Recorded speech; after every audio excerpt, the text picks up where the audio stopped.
Ohayo minasan, ketemu lagi dengan Iris di channel Animonia. Oke, welcome back again dengan pembahasan kita di serial Jujutsu Kaisen di sini. Sekarang, topik yang bakal aku omongin ini bisa dibilang bukan sesuatu yang menyenangkan. Soalnya gini, karakter yang aku mau bahas ini adalah mereka yang bisa dibilang itu bernasib agak tragis, guys.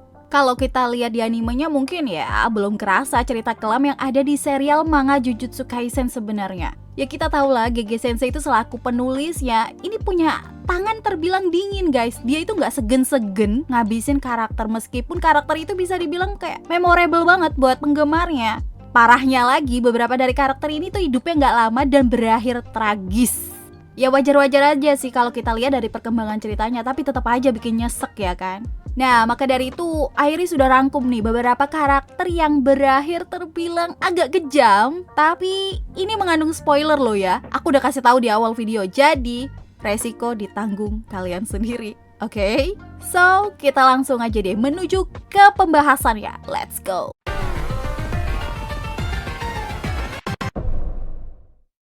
Oke, kita awali daftarnya dengan membuka dengan nama Nanami Kento.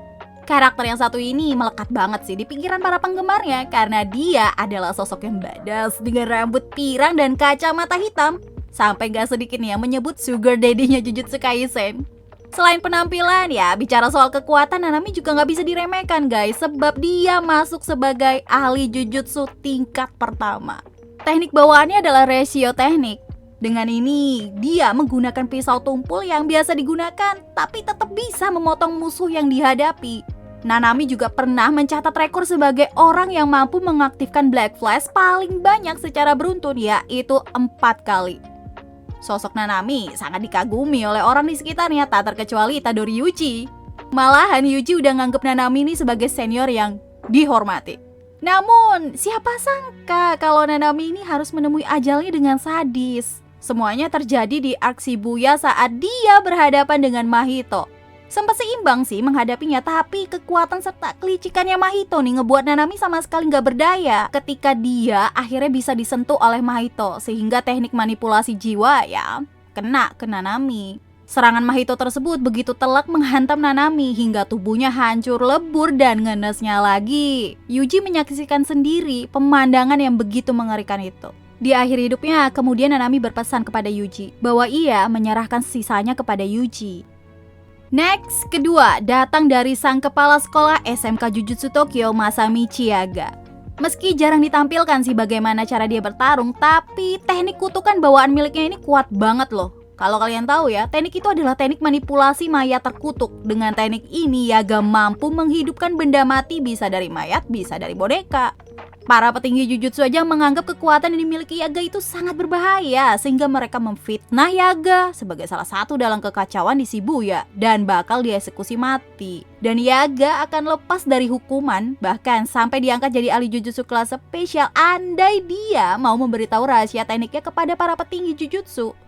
Namun, Yaga menolak hal tersebut dan bersiap untuk mati. Dia sempat pergi dari penjara, tapi nasib malang itu masih menggiringnya. Di perjalanan, dia bertemu sama Gaku Ganji bersama dengan suruhan petinggi yang siap mengeksekusi Yaga.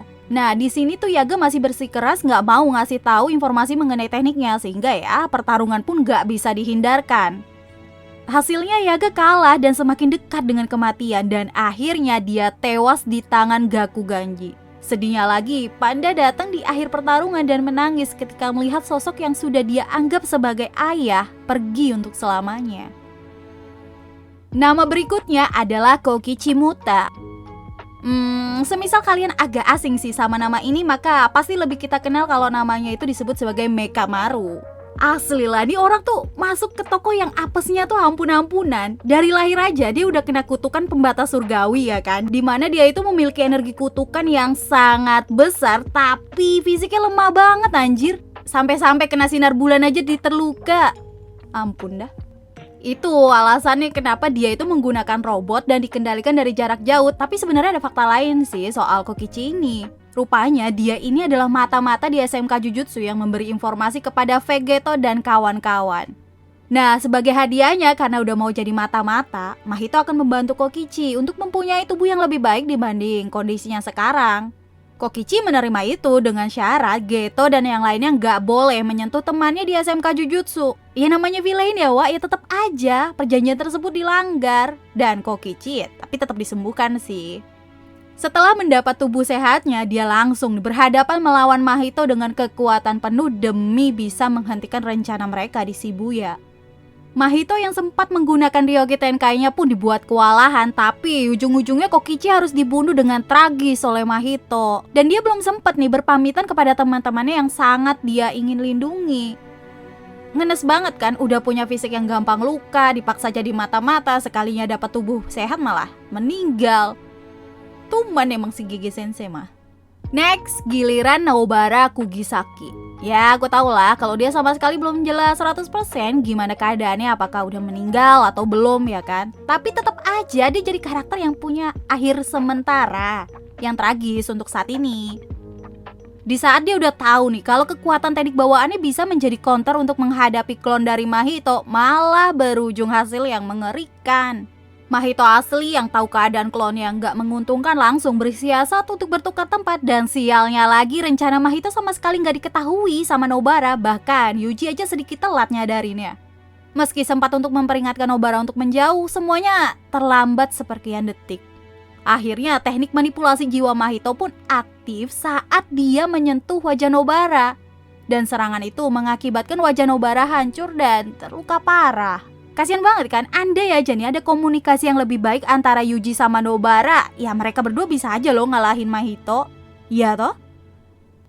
Dan terakhir, karakter yang nasibnya paling tragis adalah Junpei Yoshino. Banyak dari kalian pasti mengira sih kalau dia bakalan join di SMK Jujutsu seperti yang ditampilkan di openingnya, tapi hal tersebut harus dikubur dalam-dalam guys.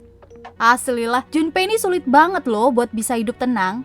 Sebelum dia terkena masalah yang berkaitan dengan kutukan dan segala macamnya itu, Junpei jadi siswa yang terkena bully di sekolahnya. Dibulinya juga parah banget, pokoknya nggak bisa diceritain dah.